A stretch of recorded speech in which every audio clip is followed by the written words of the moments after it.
Il y a environ 2 ans, j'ai trouvé une route quelque part dans le nord du Québec en me perdant sur une carte satellite. En la suivant vers le nord, j'ai découvert la mine Renard complètement au bout de la route, à environ 420 km au nord de Chibougamau. La route en question, c'est le prolongement de la 167 que vous connaissez peut-être en tant que la route des monts Otiche. Le kilomètre 0 de la 167 est à Saint-Félicien au lac Saint-Jean.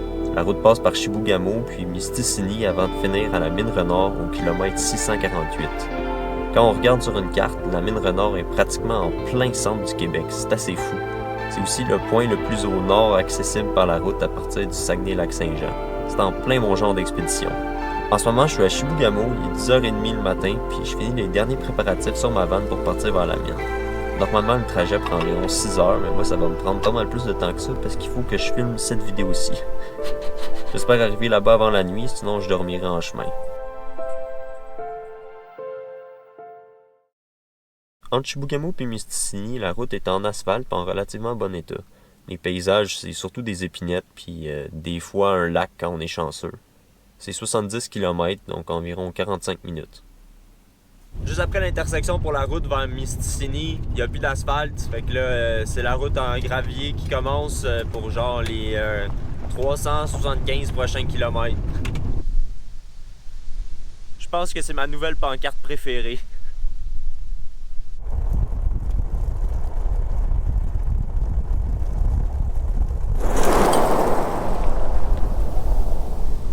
C'est vraiment très sauvage, il n'y a pas vraiment de bâtiments sur le bord ou quoi que ce soit de fait par les humains.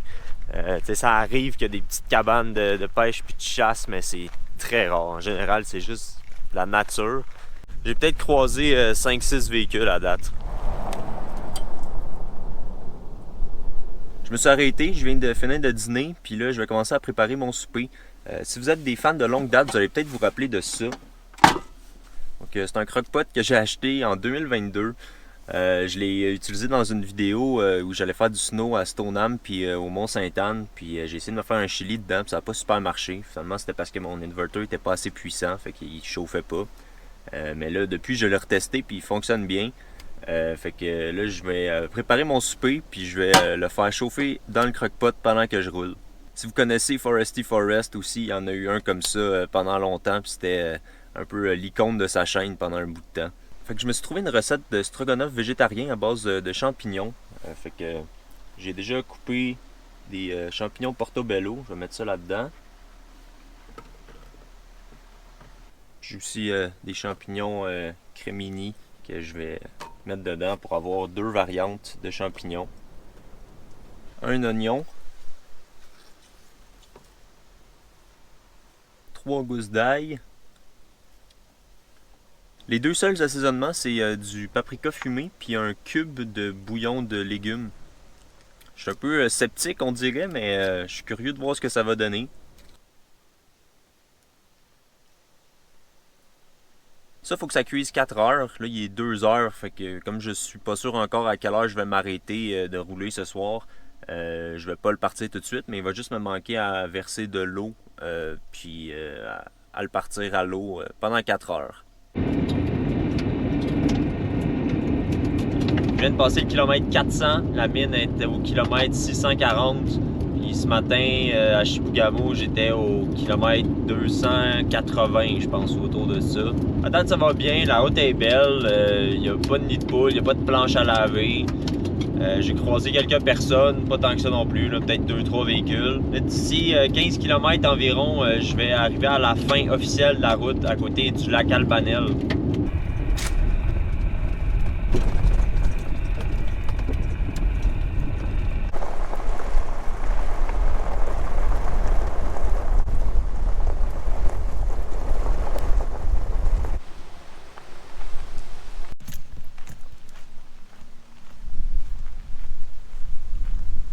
Donc la fin comme officielle de la route est à peu près ici, au camping du lac Albanel. Il y a un accès à l'eau pour mettre des bateaux pour aller à la pêche sur le lac.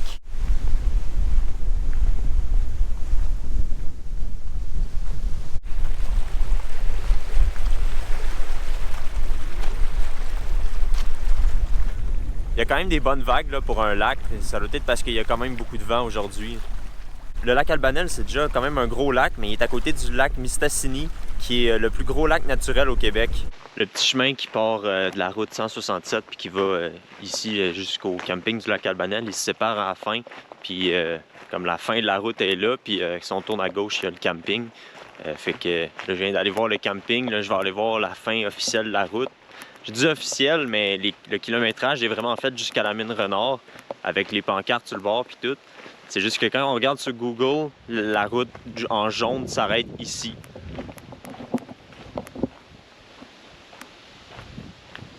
Fait que c'est à ça que ressemble une des fins de la route 167.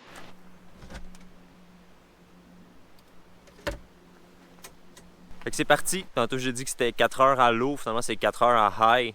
Fait que là il est 3 heures, ça devrait être prêt vers 7 heures. Je vais essayer de clencher la route le plus possible d'ici là, mais d'après moi je réussirai pas à me rendre à la mine ce soir malheureusement. Mais je veux m'en rapprocher le plus possible.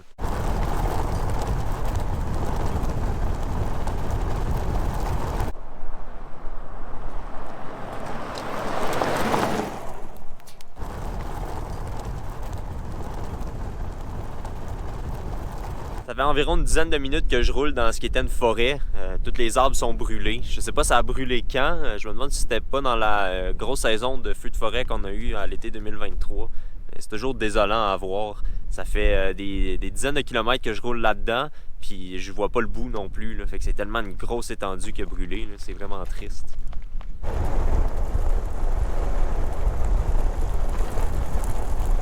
La visibilité est pas très bonne. Il y a de la brume ou c'est peut-être de la fumée de feu de forêt. Je suis pas sûr, mais ça sent pas. Il y en a toujours eu depuis le début de la journée, mais là, on dirait que ça se empire comme tout d'un coup. Mais bon, au moins, c'est pas proche, là, c'est pas dangereux. C'est juste que je manque une partie des vues, je pense, à cause de ça. Les arbres sont rendus vraiment petits. Là. On est dans des paysages de taïga, c'est cool.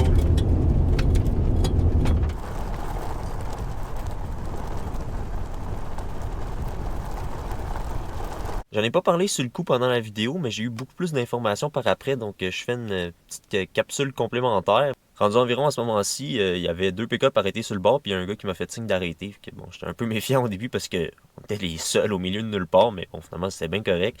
Mais c'était 3 cris qui se demandaient si j'avais vu un autre pick-up qui était en convoi avec eux. Finalement, il était plus loin derrière, mais on a jasé un peu, puis ils m'ont dit qu'ils s'en allaient monter un camp pour une fusée. Ils ont dit qu'ils savaient pas trop c'était quelle université, mais que c'était des étudiants d'une université qui s'en allaient lancer une fusée dans 2 semaines. Donc finalement, c'est des étudiants de l'université Concordia qui ont fait un lancement d'une fusée qui a fonctionné. Puis ça a l'air que c'est le premier lancement spatial en 25 ans qui a été fait au Canada. C'est assez fou. C'est vraiment une place au milieu de nulle part qu'ils ont choisi pour lancer leur fusée. Puis ça a donné que je passais en même temps qu'ils allaient monter le camp. Là. J'étais à 2 semaines de voir le lancement de la fusée, mais quand même. Fait que c'est ça, je trouvais ça trop cool pour pas le mentionner. Je vais laisser le lien d'un article puis d'une vidéo dans la description pour que vous puissiez aller voir si ça vous intéresse. Aussi, j'ai vu que par après, parce que c'était pas là quand je suis allé, il y a un tag sur Google Maps qui s'appelle Rocket Camp. Vous pouvez aller voir si vous voulez, il y a plein de monde qui ont mis des avis Google sur ce camp-là en blague, c'est assez drôle. Fait que je laisse encore aussi le lien dans la description. Fait que on continue la vidéo. Je suis rendu au kilomètre 586. Je suis arrêté sur le bord en voyant ce petit camp-là. Puis il y a une super belle vue sur un lac en arrière. Là, c'est le fun. Là. Ici, je pense qu'encore une fois, c'est à cause d'un feu de forêt, là, mais c'est assez dégagé partout. Fait qu'on a vraiment des belles vues. Puis on voit vraiment comme bien qu'il y a plein de collines partout. Alors que quand il y a plein d'arbres, on le voit pas, évidemment. Fait que c'est ça l'avantage. Ça commence à sentir vraiment bon, là, le souper qui cuit.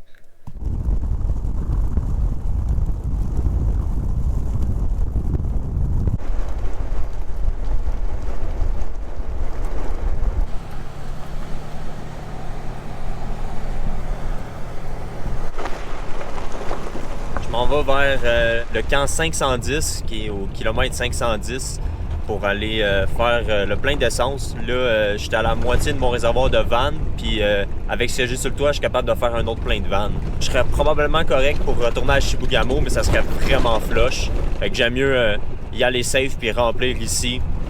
puis vider mes bidons d'essence au besoin en revenant. Fait que j'ai fait le plein au camp 510. Fait que ça ressemble à ça pour mettre de l'essence.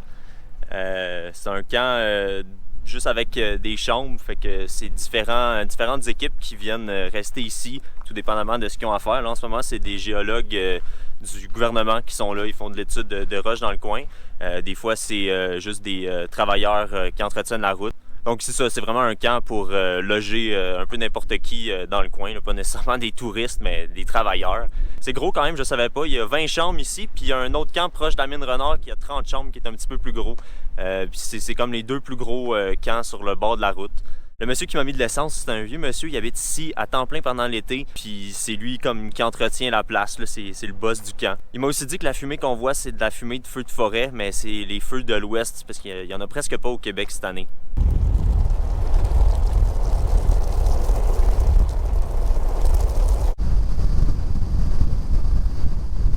J'ai pris un chemin pour aller vers une mine abandonnée, mais il est vraiment trop accidenté. Je pense que je vais virer de bord. J'en ai fait juste une petite portion, puis je suis déjà stressé / tanné.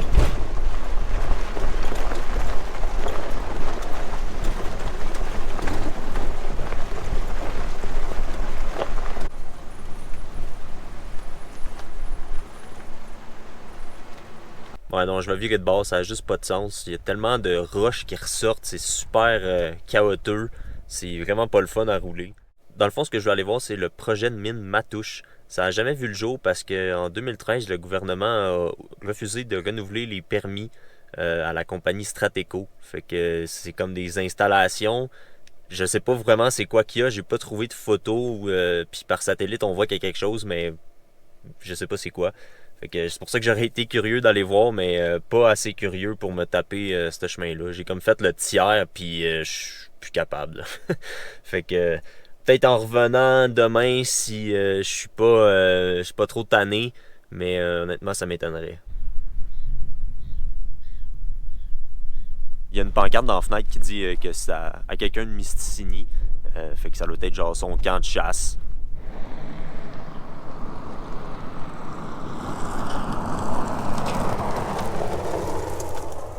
Fait que j'arrive au dernier tronçon avant la mine. Il y a la pancarte là, elle dit en français, anglais, puis crie qu'on n'a pas le droit de dépasser ce point-là sans autorisation. C'est une chose que j'ai pas abordée encore, mais à partir de ce point-ci, le chemin est privé. Il a été construit puis est entièrement entretenu par Stornoway, la compagnie qui exploite la mine Renard. S'il arrive un accident, c'est eux qui sont responsables d'envoyer leur véhicule d'urgence pour aider. Maintenant, la mine est fermée, mais il y a quand même un personnel d'entretien sur place, donc il y a un peu de trafic sur la route. C'est quand même pas trop dangereux, mais si vous venez ici, déjà là, je vous le conseille pas, puis que vous continuez sans vous annoncer au préalable, vous allez vraiment pas être bien accueilli à la mine, voire peut-être même intercepté en chemin. Moi, j'ai appelé la semaine passée pour demander l'autorisation. Sérieux, c'est complètement fou la quantité de brûlots qu'il y a. J'ai rarement vu ça. Je me demande si c'est pas la pire place pour ça que j'ai vu dans ma vie. Je fais attention avant de rentrer dans la vanne. La porte, elle reste vraiment pas ouverte longtemps en sortant. Puis avant de rentrer, je cours pour me débarrasser de tout ce qui me suit. Puis je rentre rapidement. Puis là, je viens d'en tuer probablement 20. Puis il en reste encore. Genre, je vais en revoir qui ressortent de je sais pas où quand je vais rouler. Sérieux, c'est fou, là. J'en ai déjà tué plein, puis ben, vous voyez peut-être pas, mais il y en a 3 dans la fenêtre. C'est n'importe quoi. Fait qu'il y a environ 7 heures, il me reste environ 40 km pour arriver à la rivière Eastman. C'est une des plus grosses rivières que la route traverse. Puis ça a l'air qu'il y a un beau pont, puis que le spot est beau, fait que je vais passer la nuit là. Fait que ça devrait me prendre peut-être une demi-heure, 45 minutes pour me rendre là. Puis là, mon souper est prêt, je viens de baisser ça à l'eau. Puis je vais flyer jusqu'à là-bas, puis je vais manger. Je commence à avoir faim.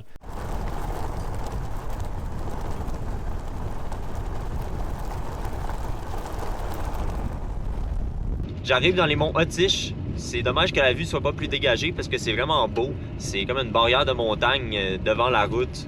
J'espère que demain, en revenant, quand je vais être rendu ici, il va faire plus beau. Sérieux, c'est vraiment cool de voir les montagnes. Ça change complètement le vibe.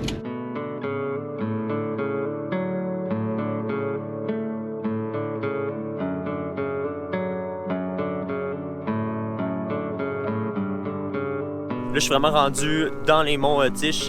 La route passe comme entre deux montagnes, fait que ça monte pas dedans. Mais là, il y a un lac, les montagnes de chaque côté de la route, c'est vraiment beau.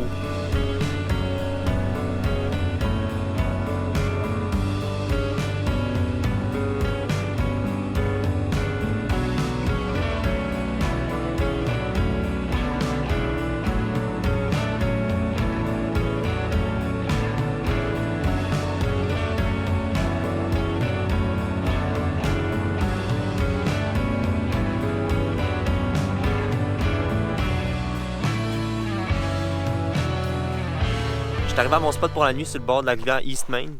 La rivière est là-bas. Je viens d'aller passer sur le pont pour voir, puis c'est fou, là, elle est vraiment, vraiment grosse.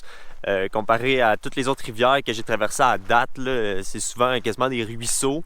Là, je commence à avoir faim, puis il commence à faire noir, fait que je vais retourner dans la van, puis je vais finir mon souper, puis me manger.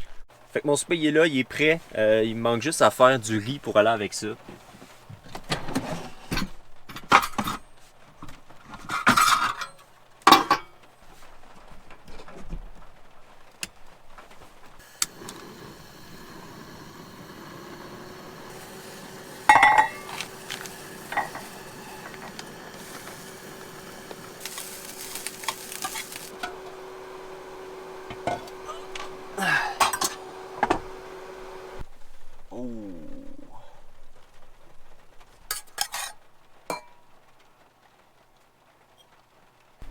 J'ai oublié, mais il fallait rajouter de la crème sûre dans le mélange. Fait que juste sacrer ça dedans à la fin. Donc en attendant que la crème sûre fonde dans le mélange, je vais m'ouvrir une bière. C'est la Rousse de la microbrasserie La Chouape à Saint-Félicien. Donc j'ai pris ça avant de partir de Saint-Félicien. Puis Saint-Félicien, c'est le début de la route 167. Puis là, bon, j'aurais voulu me rendre à la mine ce soir puis la boire à la mine. Mais pour qu'elle aille traverser la route 167 au complet. Mais bon, ça va être bu presque au bout.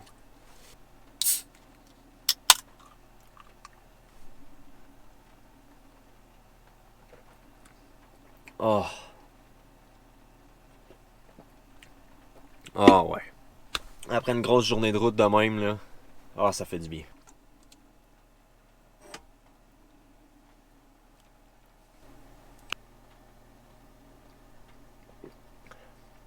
Oh. Hey, c'est rare qu'une bière fait autant de bien, je trouve. Là. J'en avais vraiment besoin. On va goûter à ça. J'étais impressionné du résultat. Là. Chez nous, on n'a jamais vraiment cuisiné avec ça des mijoteuses. Fait que c'est comme quand même nouveau pour moi. Mais on dirait que c'est comme de la magie. Là. En plus, c'est fait avec l'énergie gratuite en roulant. Je trouve que c'est un bon moyen de cuisiner en van. Oh! Wow! C'est bon. J'étais un peu sceptique de l'assaisonnement à 2 ingrédients, mais c'est super simple, mais c'est juste correct. Ça a vraiment fait du bien de manger, là, j'avais faim. Là, il est 9h, je vais relaxer un peu. Après ça, je vais aller me coucher, pas trop tard, parce que je vais me lever tôt demain, parce qu'il y a une autre grosse journée de route qui m'attend. Là. Il me reste à peu près 60 km pour me rendre à la mine. Puis après ça, ben, je vais revenir, peut-être pas jusqu'à Chibougamau demain, mais un bon bout. Puis comme je me suis arrêté pour filmer pas mal en m'en venant, je devrais plus avoir grand chose à filmer en m'en revenant. Je dis ça, puis ce sera peut-être pas le cas. Je vais peut-être voir plein de belles choses que j'ai pas vues en m'en venant. Mais on verra. Finalement, il pleut encore ce matin. Là. C'est pas une grosse averse, mais il pleut quand même fort. Il a plu pas mal toute la nuit. Là. Ça arrêtait puis ça repartait. Au moins, là, dehors ce matin, il y a moins de moustiques puis de brûlots. Là. C'est plus tolérable. Puis je suis allé explorer un peu autour du spot où j'ai dormi. J'ai trouvé ça. Juste une pile de cuillères. Il y avait de fourchettes aussi. C'est vraiment bizarre. Je me demande c'est quoi l'histoire derrière ça. Ce matin, il y a un pick-up de Stornoway, là, la compagnie de la mine, qui s'est arrêté. J'étais même pas encore habillé. J'étais en train de m'habiller en vitesse. Puis là, ils checkaient dans ma vanne. Puis ils ont pas eu l'air de me voir parce que mes fenêtres sont teintées. Mais j'essayais de leur faire des signes, mais clairement, ils m'ont pas vu. Là. Ils devaient se poser des questions. Là. Ils doivent pas voir du monde arrêté pour la nuit souvent dans ce coin-ci. Là. Mais au moins, j'ai l'autorisation de le faire.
me reste moins que 10 km.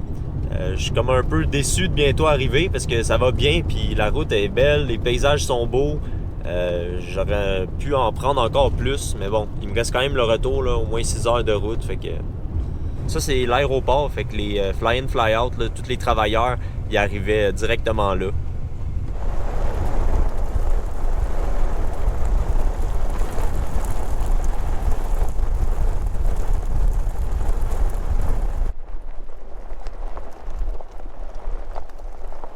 Fait que je suis finalement rendu à Mine-Renard, 420 km depuis Chibougamau. À l'accueil, le monsieur a été super sympathique puis il a pu me donner plein d'informations. Comme je m'étais annoncé d'avance, j'avais demandé la permission de venir ici. Il a été super gentil avec moi. Donc l'extension de la route 167 jusqu'à la mine a commencé à être construite en 2012, a été finie en 2014. Puis de 2014 à 2016, ils ont construit la mine ici. Donc la mine ici, c'est une mine de diamants. Le gros de la production est vraiment axé sur des diamants pour des bijoux. Il y a une petite partie qui vont plus niveau industriel, là, comme pour mettre sur des lames de scie. Mais le gros de la production, c'est vraiment pour des bijoux. La mine a fait faillite une fois en 2019, donc 3 ans après son ouverture, après la chute des prix des diamants. Puis ça a repris, puis ça a refait faillite en 2023. Puis depuis ce temps-là, il y a juste un personnel d'entretien minimal pour éviter que les installations tombent à l'abandon. Il y a des pourparlers avec une compagnie pour racheter la mine, pour exploiter un gisement de lithium qui est 60 km plus loin. Mais c'est rien de confirmé encore. Ici, on est rendu au kilomètre 648 de la route 167, mais la route continue 2 km plus loin dans la mine. Ça, je pourrais pas y aller, mais il y a encore les petites pancartes vertes de kilométrage sur le bord de la route dans la mine. Puis ça arrête, c'est ça, 2 km plus loin. Fait que techniquement, je suis pas au bout de la route, mais je peux pas y aller parce que je suis pas un employé de la mine. Rendu ici, on est vraiment comme à la moitié du Québec. C'est vraiment fou. Regardez sur une carte ce que ça donne, là. Pour vous donner une idée, il reste environ 130 km pour se rendre jusqu'à la route Trans-Taïga. Évidemment, la route continue pas. Ça fait des années qu'ils parlent de peut-être la continuer jusqu'à la route Trans-Taïga, mais il n'y a rien de concret pour le moment. Un des avantages de faire continuer la route jusqu'à la Trans-Taïga, ce serait pour aider aux évacuations en cas de feu de forêt. En ce moment, ici, il y a un chemin pour y aller, puis pareil sur la Trans-Taïga, il y a juste la Trans-Taïga puis la route Billy Diamond qui rejoint l'Abitibi. Fait que là, ça ferait comme 2 voies d'accès dans ce coin-ci, fait que ça pourrait aider à ce niveau-là. J'interromps la vidéo rapidement pour vous annoncer 2-3 affaires. Si vous ne saviez pas déjà, j'ai un Patreon. Si vous ne savez pas c'est quoi un Patreon, c'est une plateforme sur laquelle vous avez accès à du contenu exclusif de ma part en échange d'un abonnement payant. Ça m'encourage pas mal monétairement parce que je mets beaucoup de temps et d'efforts dans mes vidéos, puis YouTube paye pas beaucoup avec juste les annonces. Donc si vous voulez m'encourager monétairement, c'est l'idéal. J'ai aussi un lien dans la description si vous voulez faire juste un virement Interac pour un virement unique si le contenu exclusif ça vous intéresse pas. Je mets beaucoup de choses sur Patreon, mais j'ai entre autres des scènes coupées pour chaque vidéo que j'ai faite depuis le début de ma chaîne. Puis pour cette vidéo-ci, j'ai une version plus longue qui a au moins 15 minutes de plus de stock dessus avec des scènes coupées. J'ai aussi remplacé toute la musique libre de droit par de la musique que j'écoutais réellement en allant là-bas. Puis avec le niveau d'abonnement le plus cher, je vous envoie des collants dont un modèle exclusif pour vous remercier. Donc si ça vous intéresse, allez voir le lien dans la description. C'est des abonnements mensuels, donc vous pouvez vraiment faire ce que vous voulez. Vous pouvez vous abonner pour un mois, tout regarder, puis vous désabonner après.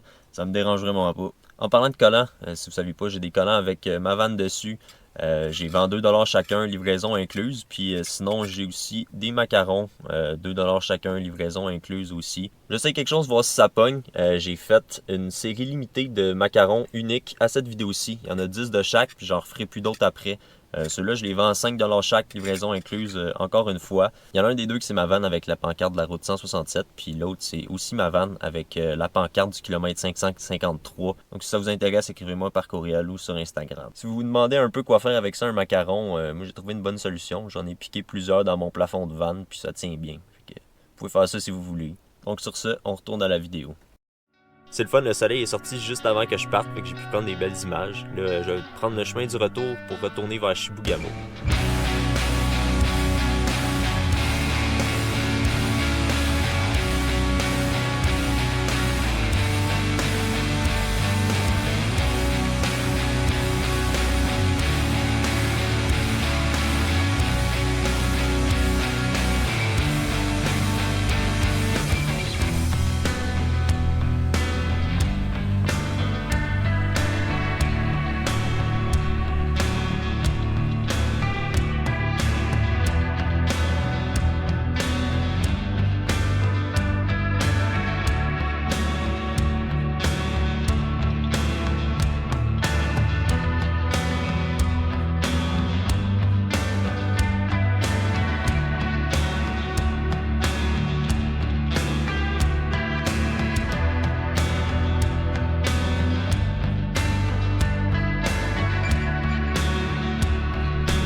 Premier tail whip par-dessus la rivière Eastman, ça a clairement jamais été fait avant. C'est fou parce que ce matin, quand je suis passé ici, il y avait de la brume, fait que je voyais rien. Mais là, on a une super belle vue sur les monts Otish, puis c'est vraiment impressionnant parce que c'est vraiment comme un mur. On voit vraiment que c'est une chaîne de montagnes. Tu sais, du plus loin qu'on peut voir là-bas jusque là-bas, on voit la chaîne de montagnes. Puis là, il y a comme un point qui est plus haut qui est là. C'est pas le point le plus haut complètement de la chaîne. Le sommet le plus haut des monts Otish, c'est le mont Yapetso, qui est une des 10 plus hautes montagnes au Québec. En reculant pour repartir, j'ai failli rester pogné. C'est comme pas mal sablonneux ici. Puis, ouais, j'étais stressé un peu. J'ai failli devoir sortir mes Traction Aid pour la première fois. Je les ai toujours sur mon toit quand je pars en expédition, mais je m'en suis jamais servi encore. Je suis en train de traverser les monts Otish. Je suis vraiment content que la visibilité soit meilleure qu'hier parce que j'en ai manqué une bonne grosse partie hier.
Je me suis trouvé un petit spot pour ce soir. C'est comme une genre d'ancienne carrière, on dirait, juste sur le bord de la route. C'est pas loin de la route, mais c'est pas très passant, fait que ça me dérange pas bien. Là, je suis en train de faire chauffer mon restant d'hier. Aujourd'hui, j'ai roulé à peu près 300 km. Là, il est à peu près 7 heures, mais j'ai arrêté de rouler à peu près à 6h30. Puis je suis parti de la mine vers 12h45. Fait que ça fait quand même une grosse journée. Fait que je vais manger, je vais relaxer un peu, je vais aller me coucher, puis on se revoit demain.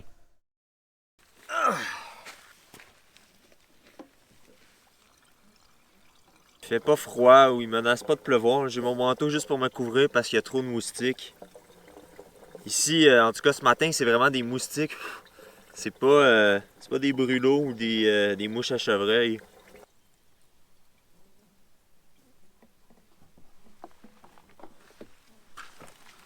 Donc je reprends la route vers Mistassini. Il devrait me rester environ 1 heure avant d'arriver.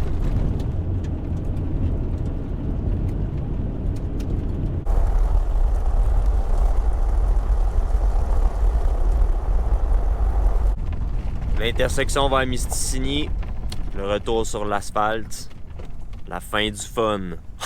Non, c'est pas vrai. Je suis presque arrivé à Mistassini, mais c'est ici que je vais vous laisser. Ça a été un gros trip vers la mine Renard, mais je suis content de l'avoir fait. Au début, en voyant les paysages autour de la route, là, pas loin d'ici, autour de Mistassini, j'étais un peu inquiet parce qu'on voyait pas grand-chose, c'était pas super, mais plus on avançait, plus c'était beau. Puis vers la fin, là, c'était vraiment une super belle route avec des beaux paysages. Fait que je suis vraiment content de l'avoir fait. Fait que merci d'avoir regardé jusqu'au bout. Puis on se revoit dans une prochaine vidéo.